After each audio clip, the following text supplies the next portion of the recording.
Assalamualaikum warahmatullahi wabarakatuh. Saya Syed Rahmat dari kelas 1B Fakultas Ilmu Komputer. NIM saya 140-123-056. Di sini saya akan mempresentasikan tentang pengertian algoritma dan akan memberikan beberapa contohnya. Di sini saya akan menjelaskan pengertian tentang algoritma. Pengertian algoritma. Dalam Kamus Besar Bahasa Indonesia, algoritma adalah prosedur sistematis untuk memecahkan masalah matematis dalam langkah-langkah terbatas. Selain itu, algoritma juga bisa diartikan sebagai urutan logis dalam pengambilan keputusan untuk memecahkan masalah. Algoritma sendiri adalah kata serapan dari bahasa Inggris, yaitu algorithm. Sebenarnya, algorithm tidak murni diserap dari bahasa Inggris, melainkan dari bahasa Arab yang artinya proses menghitung dengan angka Arab. Algoritma ditemukan oleh seorang matematikawan bernama Muhammad ibn Musa al-Khawarizmi.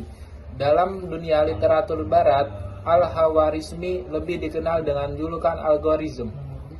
Dari panggilan tersebut akhirnya dipakai untuk menyebut konsep algoritma yang ia temukan.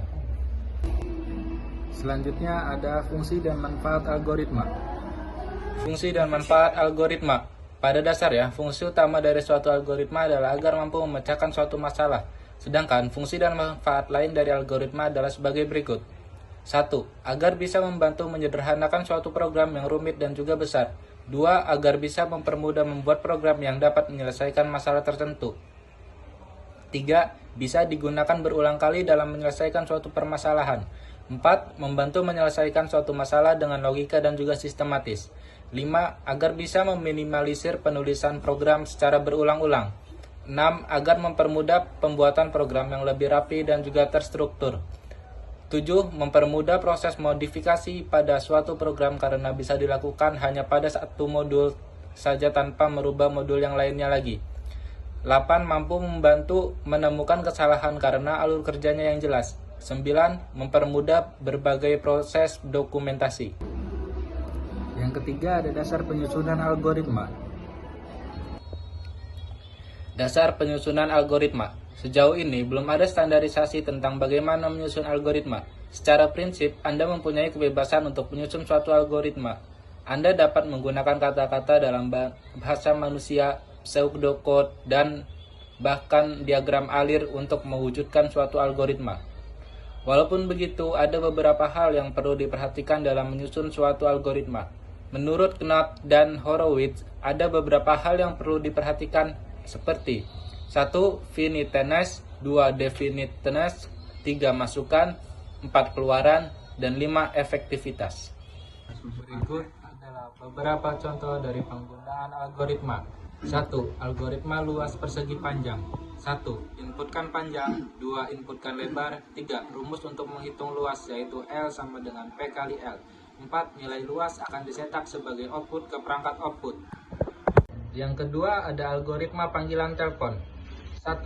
Ambil HP. 2. Pilih menu kontak. 3. Pilih nomor atau kontak. 4. Tekan tombol telepon. Yang ketiga ada koneksi perangkat ke jaringan WiFi. 1. Mulai. 2. Pilih jaringan WiFi yang tersedia. 3. Masukkan username dan password. 4. Jika tidak sesuai, sistem menampilkan gagal koneksi.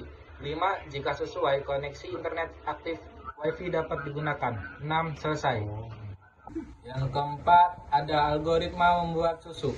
1. Siapkan air hangat, air biasa, susu, gelas, dan es batu. 2. Masukkan susu pada gelas. 3. Masukkan setengah air hangat pada gelas secukupnya.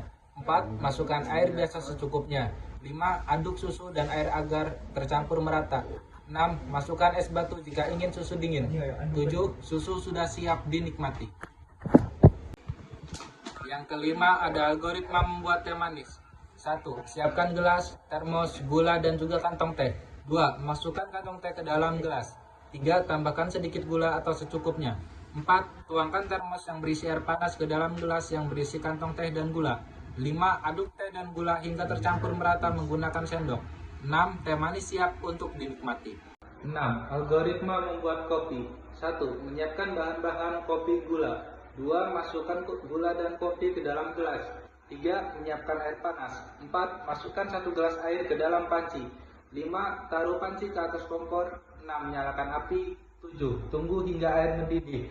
8. Tuangkan air yang sudah mendidih ke dalam gelas. 9.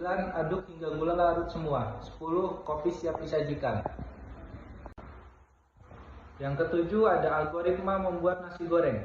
1. Nyalakan kompor gas. 2. Letakkan wajan di atas kompor. 3. Tuangkan sedikit minyak goreng. 4. Masukkan bumbu ke atas wajan. 5. Tuangkan nasi secukupnya. 6. Beri sedikit garam. 7. Coba rasakan pas atau tidak bumbunya. 8. Jika kurang garam, tambahkan sedikit lagi. 9. Nasi goreng siap dinikmati.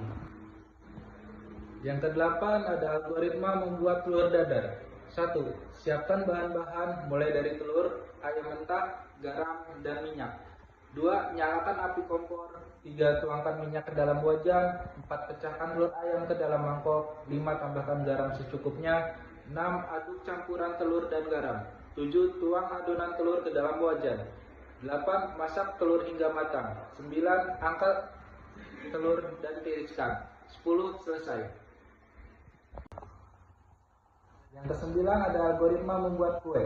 1. Siapkan minyak goreng, tepung terigu, pisang, telur, meses, baking powder, dan pasta vanila. 2. Siapkan wadah, mixer, dan oven. 3. Haluskan pisang dan masukkan ke dalam wadah. 4. Tambahkan gula. 5. Tambahkan minyak. 6. Tambahkan telur. 7. Tambahkan tepung terigu. Yang ke-8, campur hingga merata dengan mixer. 9. Tuang bahan yang sudah menjadi adonan pada cetakan. 10. Masukkan cetakan yang berisi adonan pada oven. 11. Tunggu hingga matang. 12. Kue siap disajikan. Nah, itu adalah video presentasi dari saya. Kurang lebihnya mohon maaf. Wassalamualaikum warahmatullahi wabarakatuh.